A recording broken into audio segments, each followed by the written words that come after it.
Bible du Semeur, introduction au livre d'Esther. Le livre doit son nom à l'héroïne du récit.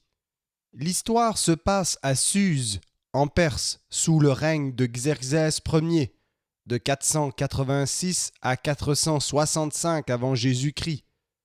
Elle s'insère donc entre le retour du premier contingent des exilés à Jérusalem en 537 avant Jésus-Christ et le deuxième contingent en 458 avant Jésus-Christ.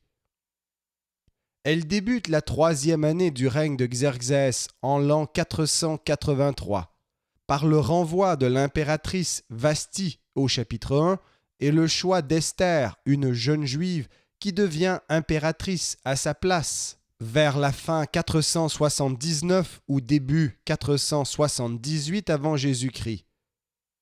Ce long intervalle s'explique par la campagne de l'empereur contre la Grèce qui s'est soldée par sa cuisante défaite de Salamine.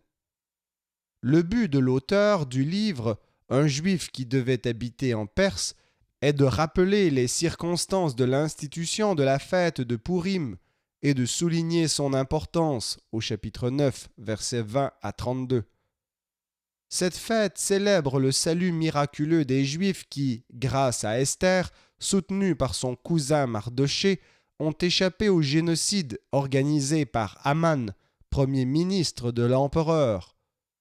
L'auteur fait preuve d'une connaissance exacte de la topographie, de la chronologie et de l'administration de Suse.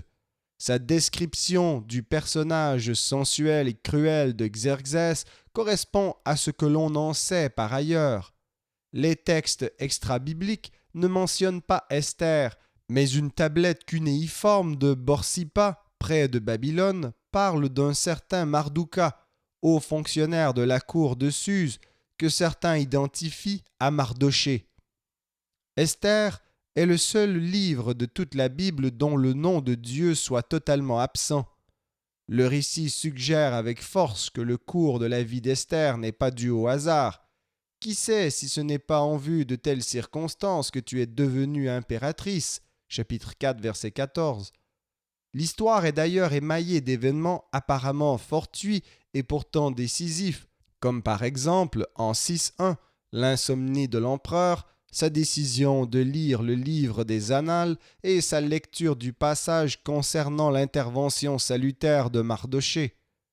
Dieu est donc bien présent dans le livre, mais l'absence de toute mention de son nom exprime le drame de l'exil dispersé au milieu des païens. Le peuple n'est pas chez lui, là où le temple se reconstruit.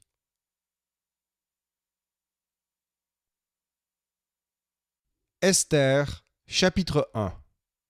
Cette histoire se passait du temps de Xerxès, celui dont l'empire s'étendait depuis l'Inde jusqu'à l'Éthiopie et comprenait 127 districts. En ce temps-là, quand l'empereur Xerxès vint prendre place sur son trône impérial dans la citadelle de Suse, la troisième année de son règne, il organisa un grand festin pour tous ses ministres, ses hauts fonctionnaires, les officiers de l'armée des Perses et des Mèdes, ainsi que pour les nobles et les gouverneurs des provinces. Il voulait montrer devant eux la richesse et la gloire de son règne et la splendeur de sa grande magnificence. Les festivités durèrent très longtemps, 180 jours. À la fin de cette période, l'empereur offrit à toute la population de Suse, riches ou pauvres, un banquet qui eut lieu pendant 7 jours dans les jardins du palais impérial. Des tentures de lin blanche et bleu ciel étaient fixées à des colonnes de marbre par des cordelières blanches et pourpres, passées dans des anneaux d'argent. Des divans d'or et d'argent étaient disposés sur des dallages de mosaïque faits avec du porphyre, du marbre, de la nacre et de l'agate. On servait des boissons dans des coupes d'or, toutes différentes de forme. Le vin de l'empereur coulait avec une générosité tout impériale. Il avait été ordonné que chacun puisse boire à volonté, sans aucune contrainte, car l'empereur avait donné des instructions à tous les intendants du palais pour qu'il satisfasse les désirs de chacun de ses hôtes. L'impératrice Vasti organisa de son côté un banquet pour les femmes dans le palais de l'empereur Xerxès. Le 7e jour du banquet, comme l'empereur était égayé par le vin, il ordonna aux 7 eunuques spécialement attachés à son service, Meuman, Bista, Arbona, Bigta, Abagta, Zétar et Carcasse, de faire venir l'impératrice Vasti en sa présence, couronnée du diadème impérial. Il voulait montrer aux hommes de tous les peuples rassemblés et aux ministres combien elle était belle, car elle était effectivement d'une beauté remarquable. Les eunuques transmirent à l'impératrice Vasti l'ordre de l'empereur, mais elle refusa d'aller se présenter devant lui. Celui-ci en fut vivement irrité et se mit dans une violente colère. Puis il consulta les conseillers connaissant les usages, car les affaires impériales étaient toujours discutées avec tous les experts légaux et juridiques. Ses plus proches conseillers étaient Karshena, Shétar, Admata, Tarsis, Mérès, Marsena, Memoukan, les 7 ministres des Perses et des Mèdes. Ils faisaient partie du conseil impérial et occupaient les postes les plus élevés dans l'empire. L'empereur leur demanda comment la loi requérait que l'on traite l'impératrice Vasti pour n'avoir pas obéi à l'ordre de l'empereur Xerxès que les eunuques lui avaient transmis. Memoukan déclara à l'empereur, en présence de ses hauts fonctionnaires, « L'impératrice Vasti ne s'est pas seulement rendue coupable envers l'empereur, mais aussi envers tous ses ministres et tous les gens du peuple de toutes les provinces de l'empire de Xerxès, car ce qu'elle a fait sera connu de toutes les femmes et les incitera à mépriser l'autorité de leur mari. Elles pourront dire « L'empereur Xerxès avait ordonné de faire venir l'impératrice Vasti en sa présence, et elle n'est pas venue.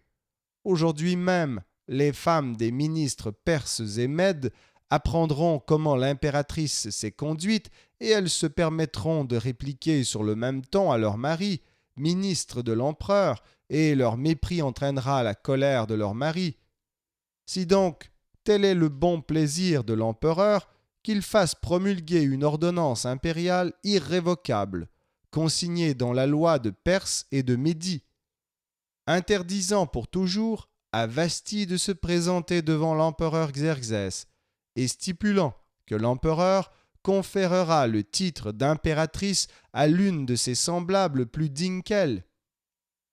Lorsque ce décret publié par l'empereur dans tout son vaste empire sera connu partout, toutes les femmes témoigneront du respect à leur mari, quelle que soit leur condition sociale. Cette déclaration plut à l'empereur et aux ministres, et l'empereur suivit le conseil de Memoukan. Il expédia des lettres dans toutes les provinces de l'empire, rédigées pour chaque province selon son système d'écriture et dans la langue de sa population, ordonnant que tout homme soit maître en sa maison et y impose l'usage de sa langue maternelle.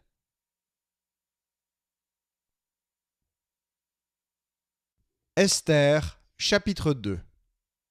Au bout d'un certain temps, la colère de l'empereur Xerxès se calma. Il repensa à ce qu'avait fait Vasti et il réfléchit à la décision qui avait été prise à son sujet. Alors les courtisans attachés à son service lui dirent « Que l'on recherche pour l'empereur des jeunes filles vierges et belles, que l'empereur désigne donc des fonctionnaires chargés de sélectionner dans toutes les provinces de son empire toutes les jeunes filles vierges et belles et de les amener dans le harem de la citadelle de Suse pour les confier à Égée, l'eunuque de l'empereur, qui a la garde des femmes. On leur fournira tous les produits de beauté nécessaires.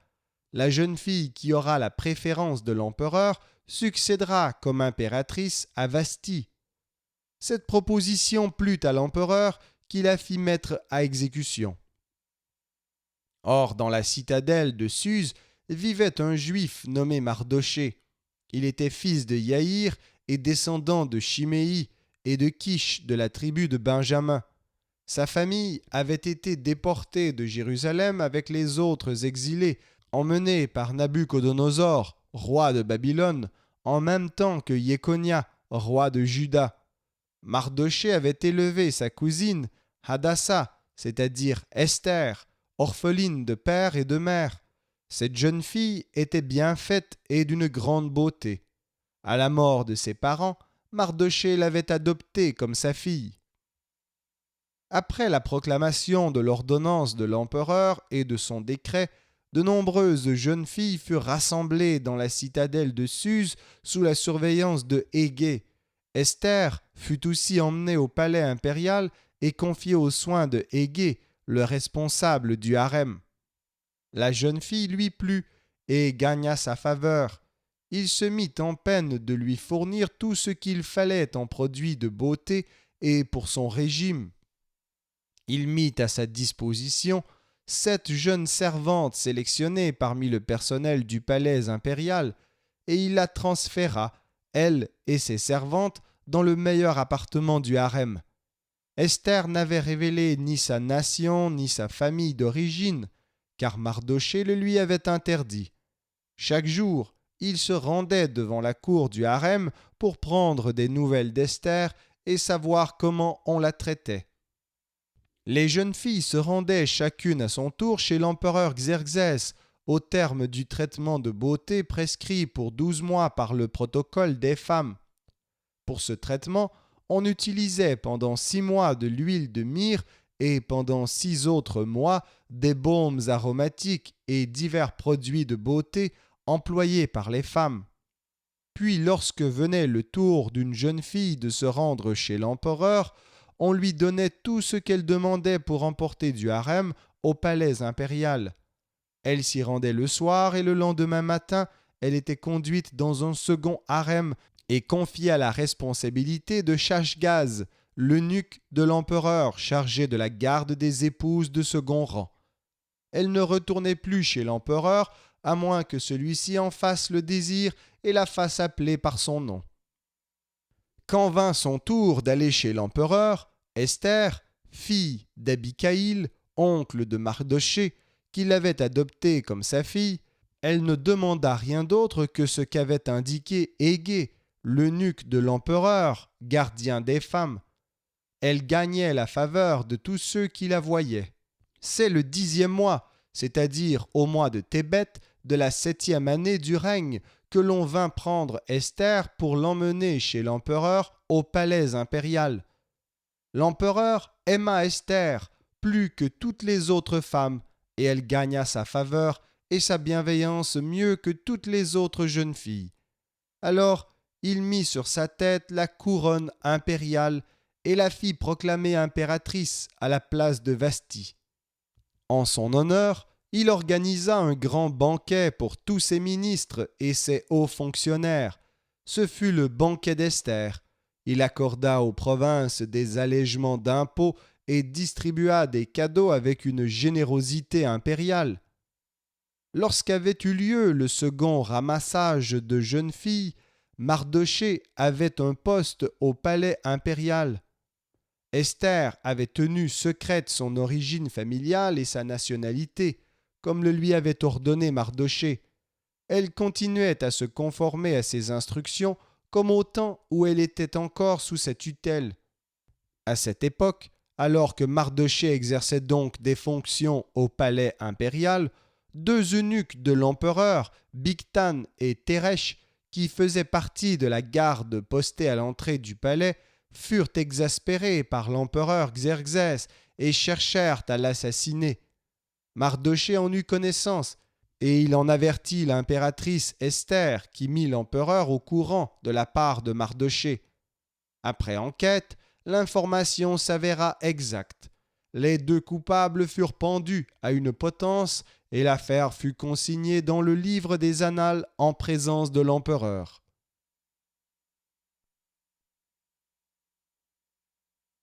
Esther, chapitre 3. Quelque temps après ces événements, l'empereur Xerxès éleva en dignité Aman, fils de Hamedata, du pays d'Agag. Il le promut au rang de premier ministre, et il lui donna ainsi la prééminence sur tous les ministres de son gouvernement. Par ordre de l'empereur, tous les fonctionnaires impériaux en poste au palais devaient s'agenouiller et se prosterner sur son passage. Mais Mardochée ne s'agenouillait pas et ne se prosternait pas devant lui. Ses collègues lui demandèrent « Pourquoi désobéis-tu à l'ordre de l'empereur ?» Tous les jours, il lui disait cela, mais Mardochée ne les écoutait pas.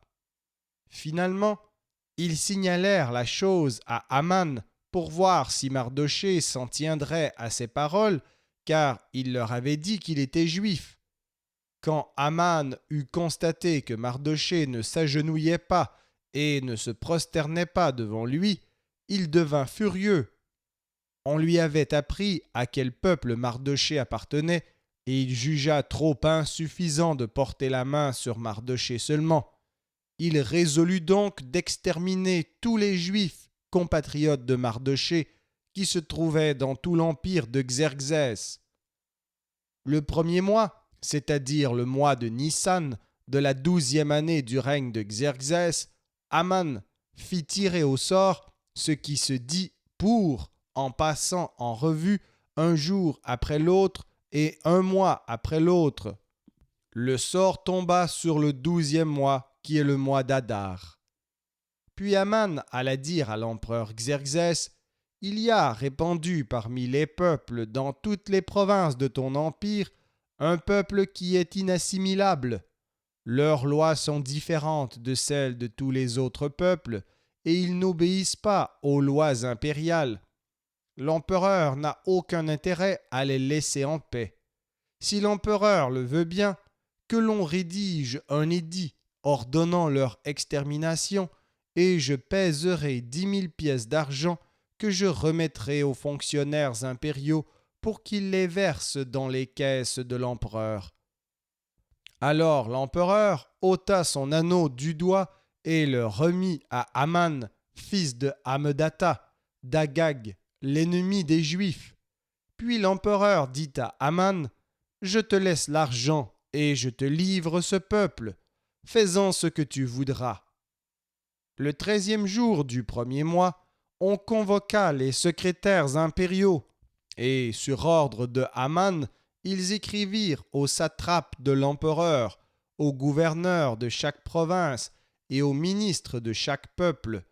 Les documents furent rédigés selon le système d'écriture des différentes provinces et dans la langue de chaque peuple. Les messages furent écrits au nom de l'empereur Xerxès et scellés du sceau impérial. Les lettres furent portées par les coureurs dans toutes les provinces de l'Empire pour ordonner de massacrer, de tuer et d'exterminer les Juifs, jeunes et vieux, enfants et femmes, en un seul jour, à savoir le 13e jour du 12e mois, qui est le mois d'Adar, et de piller leurs biens. Le texte de l'édit devait être promulgué comme loi dans chaque province et porté à la connaissance de tous les peuples pour que chacun se tienne prêt pour le jour fixé. Les coureurs partirent en hâte par ordre de l'empereur. Le décret fut aussi publié dans la citadelle de Suse. L'empereur et Haman s'installèrent pour boire, tandis que dans la ville de Suse régnait la consternation.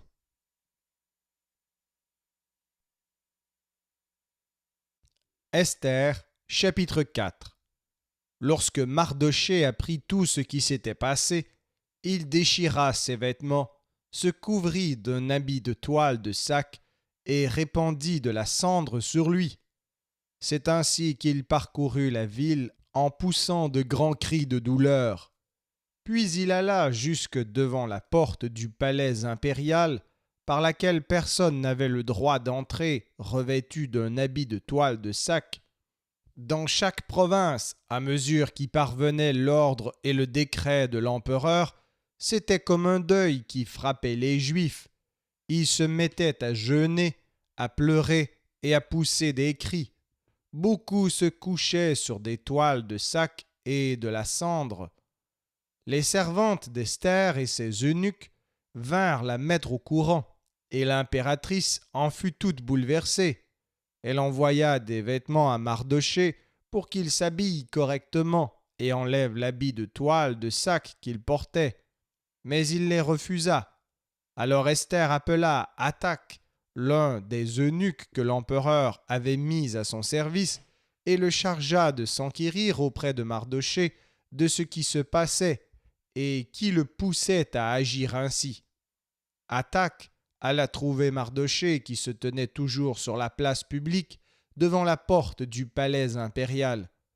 Mardochée l'informa de tout ce qui lui était arrivé, et il lui dit notamment quelle quantité d'argent Aman avait promis de verser dans les coffres de l'empereur pour que l'on fasse périr tous les Juifs.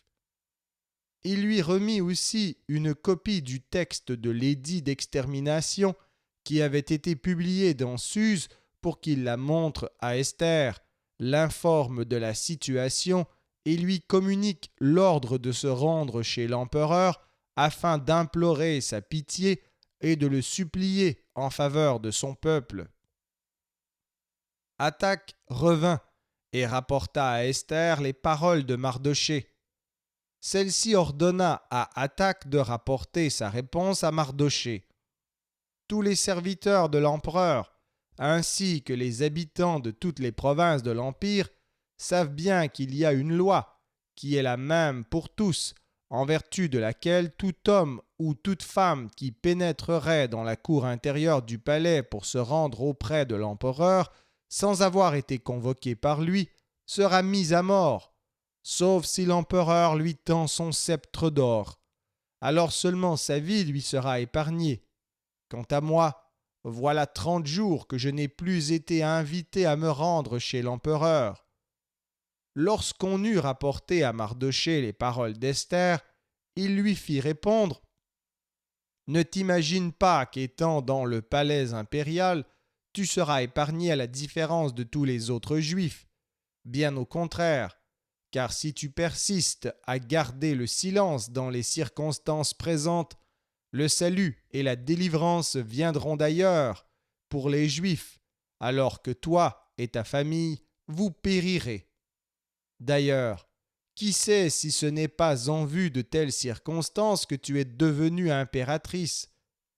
Alors Esther fit porter cette réponse à Mardochée. « Va rassembler tous les Juifs qui se trouvent à Suse. Jeûnez pour moi, sans manger ni boire pendant 3 jours et 3 nuits. J'observerai de mon côté le même jeûne avec mes servantes.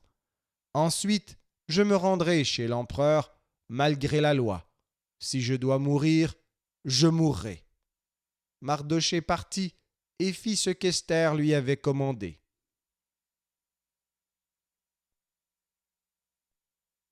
Esther, chapitre 5. Au bout du 3e jour de jeûne, Esther revêtit ses habits royaux et se tint dans la cour intérieure du palais impérial, en face des appartements de l'empereur. Celui-ci siégeait sur son trône dans le palais, en face de l'entrée de l'édifice. Quand il aperçut l'impératrice Esther qui se tenait dans la cour, il lui accorda sa faveur. Il lui tendit le sceptre d'or qu'il tenait en main. Esther s'approcha et en toucha l'extrémité. Alors il lui demanda « Qu'y a-t-il, impératrice Esther ? Quelle est ta requête ? Elle te sera accordée, même si c'est la moitié de l'Empire. » Esther lui répondit « Si l'empereur le veut bien, qu'il vienne ce soir avec Aman au festin que j'ai préparé en son honneur. » L'empereur dit « Dépêchez-vous de prévenir Aman pour que nous nous rendions à l'invitation d'Esther. » L'empereur et Aman vinrent au festin qu'Esther avait préparé. Pendant que l'on buvait le vin, l'empereur dit à Esther « Quelle est donc ta requête ? Elle te sera accordée. Quelle est ta demande ? Même si c'est la moitié de l'Empire, tu l'obtiendras. » Esther répondit « Ma requête, ma demande, la voici. Si l'empereur veut m'accorder sa faveur, et s'il veut bien accéder à ma requête et répondre à ma demande, que l'empereur vienne avec Aman au festin que je leur prépare demain. C'est alors que je répondrai à la question de l'empereur. » Aman s'en retourna ce jour-là, joyeux et le cœur en fête. En passant devant la porte du palais impérial, il aperçut Mardochée. Celui-ci ne se leva pas et ne tremblait pas devant lui. Alors Aman fut rempli de fureur contre lui. Néanmoins, il se domina et rentra chez lui. Là, il fit venir ses amis et sa femme Zeresh.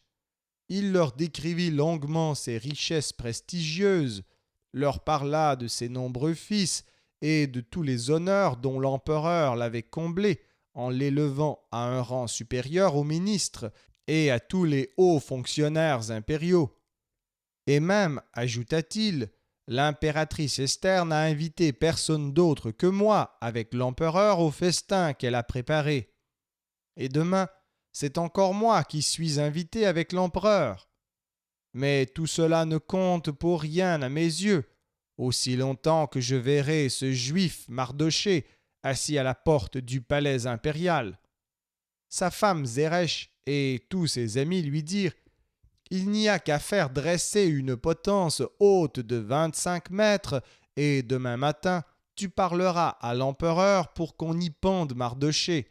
Puis tu pourras aller gaiement au festin, en compagnie de l'empereur. » Cette proposition plut à Aman, et il fit faire la potence.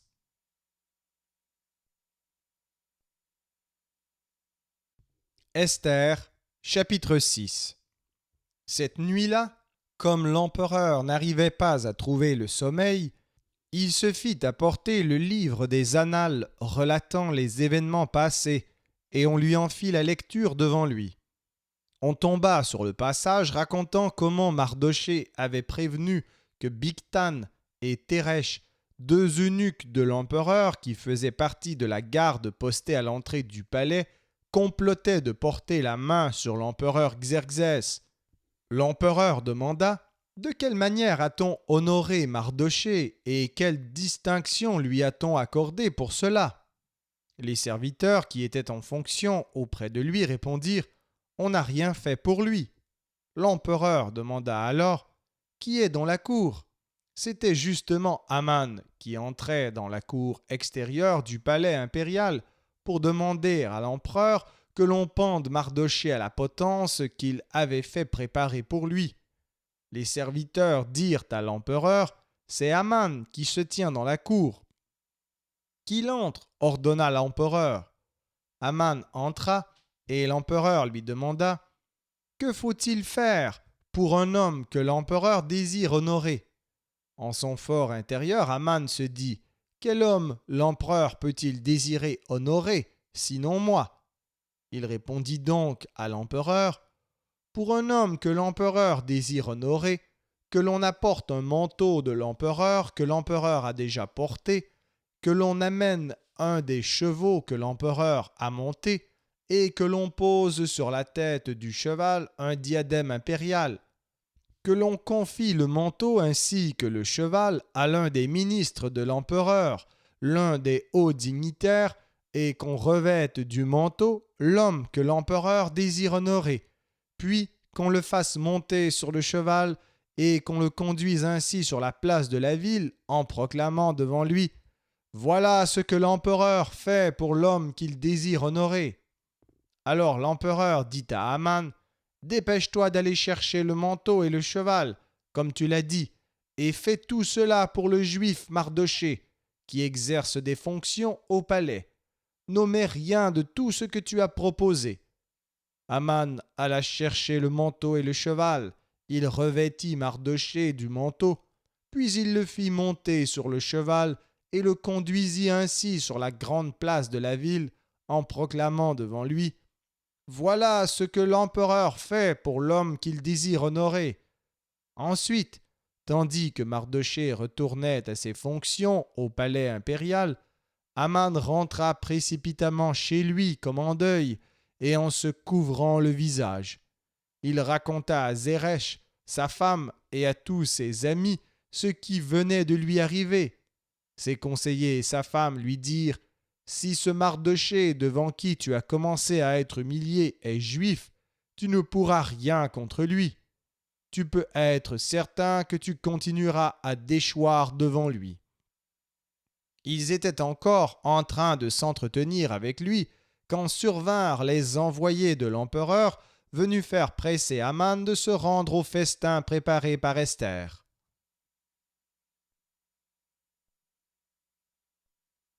Esther, chapitre 7. L'empereur et Aman arrivèrent donc pour festoyer avec l'impératrice Esther. Ce deuxième jour, pendant que l'on buvait le vin, l'empereur demanda de nouveau à Esther : « Dis-moi quelle est ta requête, impératrice Esther. Elle te sera accordée. Quelle est ta demande ? Même si c'est la moitié de mon empire, tu l'obtiendras. » L'impératrice Esther répondit : « Si l'empereur veut m'accorder une faveur, si l'empereur le veut bien, que la vie sauve me soit accordée. C'est là ma requête. Que la vie sauve soit aussi accordée à mon peuple. Telle est ma demande. En effet, moi et mon peuple, nous avons été livrés pour être massacrés, tués et exterminés. Si nous avions seulement été vendus comme esclaves et servantes, j'aurais gardé le silence, car dans ce cas, notre infortune ne vaudrait pas la peine que l'on importune l'empereur. » Alors l'empereur Xerxès demanda à l'impératrice Esther : « Qui est-il, celui qui a eu l'audace de concevoir un tel dessein ? Où est-il » Esther répondit : « Le persécuteur, l'ennemi, c'est Aman, ce misérable. » Alors Aman fut épouvanté devant l'empereur et l'impératrice. Furieux, l'empereur laissa son vin, se leva et sortit dans le jardin du palais. Aman, voyant bien que dans l'esprit de l'empereur son malheur était décidé, resta là pour implorer l'impératrice Esther pour sa vie. L'empereur revint du jardin à la salle du festin au moment où Aman se laissait tomber sur le divan où Esther était allongée. Du coup, l'empereur s'écria : « Veut-il en plus faire violence à l'impératrice en ma présence dans mon palais ?»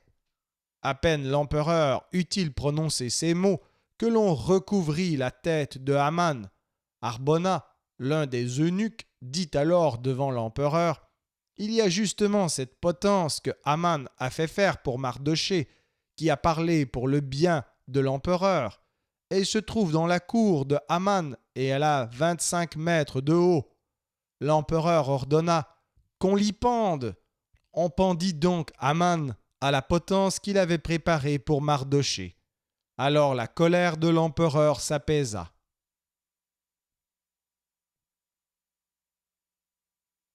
Esther, chapitre 8. Ce même jour, l'empereur Xerxès fit don à l'impératrice Esther de tous les biens de Haman, le persécuteur des Juifs, et Mardochée fut introduit en présence de l'empereur, car Esther avait révélé quel était son lien de parenté avec elle.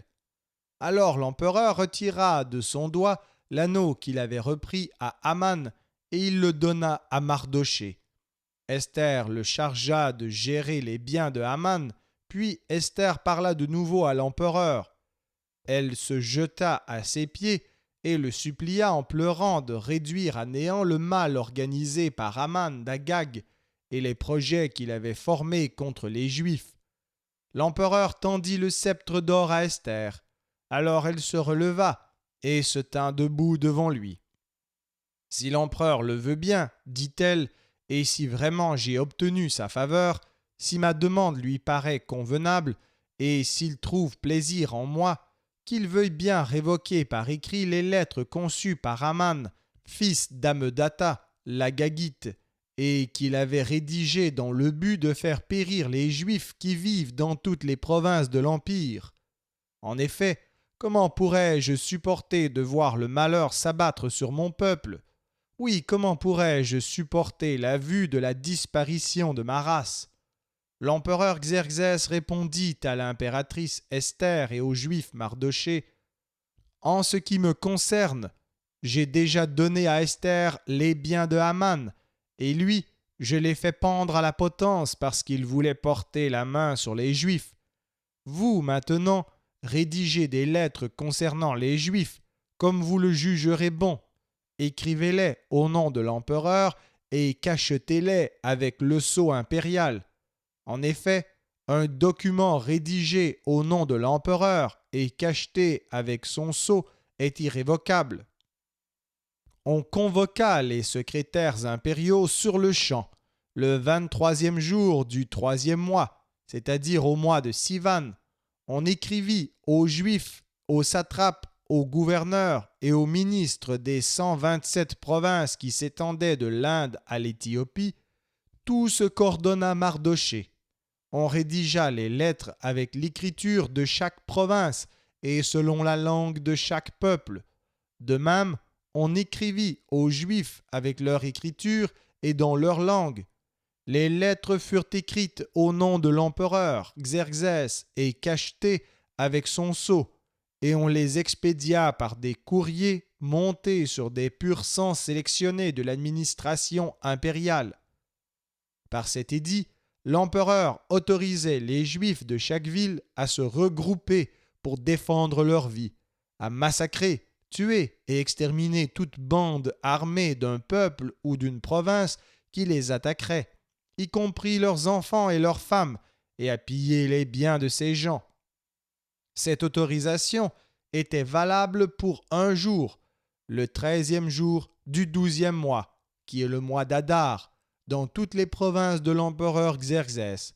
Une copie du texte de la lettre devait être promulguée comme ayant force de loi dans chaque province et portée à la connaissance de toute sa population, afin que les Juifs se tiennent prêts à se faire justice de leurs ennemis ce jour-là.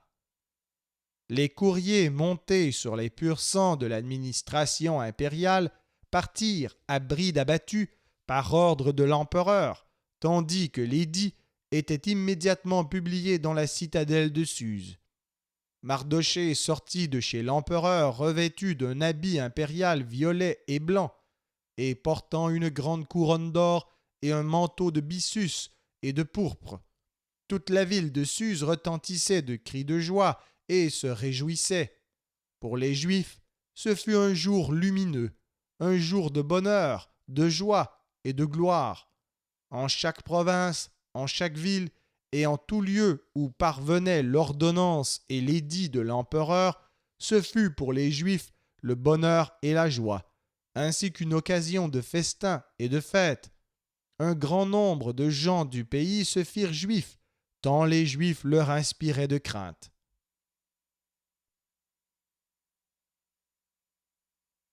Esther, chapitre 9.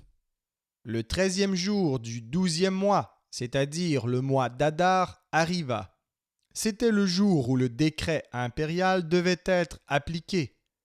En ce jour-là, les ennemis des Juifs avaient espéré se rendre maîtres d'eux, mais la situation se retourna.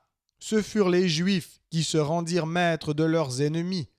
Dans les villes de toutes les provinces de l'empereur Xerxès où ils habitaient, ils se regroupèrent pour s'en prendre à ceux qui leur voulaient du mal. Personne ne put leur résister, tant la peur qu'ils inspiraient s'était emparée de tout le monde. Tous les ministres des provinces, les satrapes, les gouverneurs et les fonctionnaires impériaux soutinrent les Juifs par crainte de Mardochée. En effet, celui-ci occupait un haut rang au palais impérial et sa renommée s'était répandue dans toutes les provinces, car il devenait de plus en plus puissant. Ainsi, les Juifs frappèrent tous leurs ennemis de l'épée, ils les tuèrent et les exterminèrent, ou les traitèrent comme ils le jugèrent bon.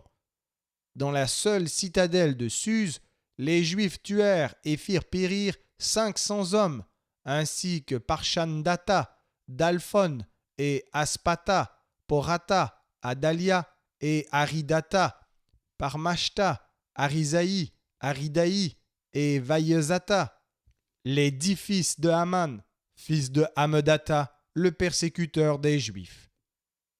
Mais on s'abstint de tout pillage. Le jour même, l'empereur fut informé du nombre de victimes dans la citadelle de Suse. Il dit à l'impératrice Esther : « Dans la seule citadelle de Suse, les Juifs ont tué et fait périr 500 hommes ainsi que les 10 fils de Haman. Qu'ont-ils dû faire dans les autres provinces de l'Empire? Néanmoins, si tu as encore une requête à formuler, elle te sera accordée. Quelle est ta demande? Tu l'obtiendras. Esther répondit, si l'empereur le veut bien, qu'il accorde aux Juifs de Suse la permission d'agir demain comme aujourd'hui, et que l'on pende les corps des 10 fils de Haman à la potence. L'empereur donna l'ordre de procéder ainsi. Un nouveau décret fut promulgué à Suse, et les 10 fils de Haman furent pendus. Les Juifs de Suse se rassemblèrent donc encore le 14e jour du mois d'Adar et tuèrent 300 hommes, mais sans piller leurs biens. Les autres Juifs disséminés dans les provinces de l'Empire se réunirent aussi pour défendre leur vie et garantir leur tranquillité vis-à-vis de leurs ennemis. Et le 13e jour du mois d'Adar, ils tuèrent 75 000 de leurs ennemis, mais sans piller leurs biens. Le 14e jour du mois, ils cessèrent tout massacre et firent de ce jour un jour de festin et de réjouissance. Par contre, les Juifs de Suse, qui s'étaient regroupés le 13e et le 14e jour, se reposèrent le 15e, et c'est à ce jour-là qu'ils firent des festins et se livrèrent à des réjouissances. C'est ce qui explique pourquoi les Juifs disséminés dans les campagnes et ceux qui habitent des localités des campagnes font du 14e jour du mois d'Adar un jour de fête, de réjouissance et de festin, et s'envoient mutuellement des cadeaux ce jour-là. Mardochée consigna par écrit le récit de tous ces événements, puis il envoya des lettres à tous les Juifs de toutes les provinces de l'empereur Xerxès, au près et au loin. Il leur demanda de célébrer tous les ans une fête le 14e et le 15e jour du mois d'Adar, puisqu'en ces jours, les Juifs s'étaient assuré la tranquillité vis-à-vis de leurs ennemis et qu'en ce mois, leur affliction avait été changée en joie et leur deuil en fête. Il les invitait à commémorer ces jours-là par des festins et des réjouissances et par des échanges mutuels de cadeaux et des dons aux pauvres. Les Juifs suivirent les consignes de Mardochée et firent de cette fête qu'ils venaient de célébrer une tradition à respecter tous les ans. Car Haman, fils de Hammedatha, l'Agagite, le persécuteur de tous les Juifs, avait résolu de les exterminer. Il avait jeté le pour, ce qui veut dire sort en perse, en vue de leur ruine et de leur extermination. Mais Esther était allée trouver l'empereur qui avait ordonné par écrit de faire retomber sur lui les méchants plans qu'il avait formés contre les Juifs et de le pendre, lui et ses fils, à la potence. C'est pourquoi on a appelé ces jours-là Pourim, d'après le mot perse qui signifie sort. Selon les instructions de la lettre de Mardochée et à cause des événements dont ils avaient eux-mêmes été les témoins et qu'ils avaient subis, les Juifs instituèrent la tradition pour eux, pour leurs descendants et pour ceux qui se joindraient à eux, selon laquelle on ne devait pas omettre de célébrer chaque année ces 2 jours à la date fixée et de la manière prescrite par Mardochée. Ainsi, le souvenir de ces jours est perpétué de génération en génération dans chaque famille, dans chaque province et dans chaque ville par cette célébration. Les Juifs ne doivent pas cesser de célébrer ces jours de Pourim et leur souvenir ne doit pas se perdre chez leurs descendants. L'impératrice Esther, fille d'Abicaïl, écrivit avec le juif Mardochée en usant de toute son autorité pour confirmer cette seconde lettre au sujet des Pourim. Ils envoyèrent des lettres contenant des vœux pour une paix véritable à tous les Juifs des 127 provinces de l'empire de Xerxès. Elles confirmaient l'institution de ces jours des Pourim à la date fixée, telle que le juif Mardochée et l'impératrice Esther les avaient institués, et telle que les Juifs les avaient eux-mêmes institués pour eux-mêmes et pour leurs descendants, avec des jeûnes et des supplications. L'ordre d'Esther institua le rituel de cette fête des Pourim et cela fut consigné dans un livre.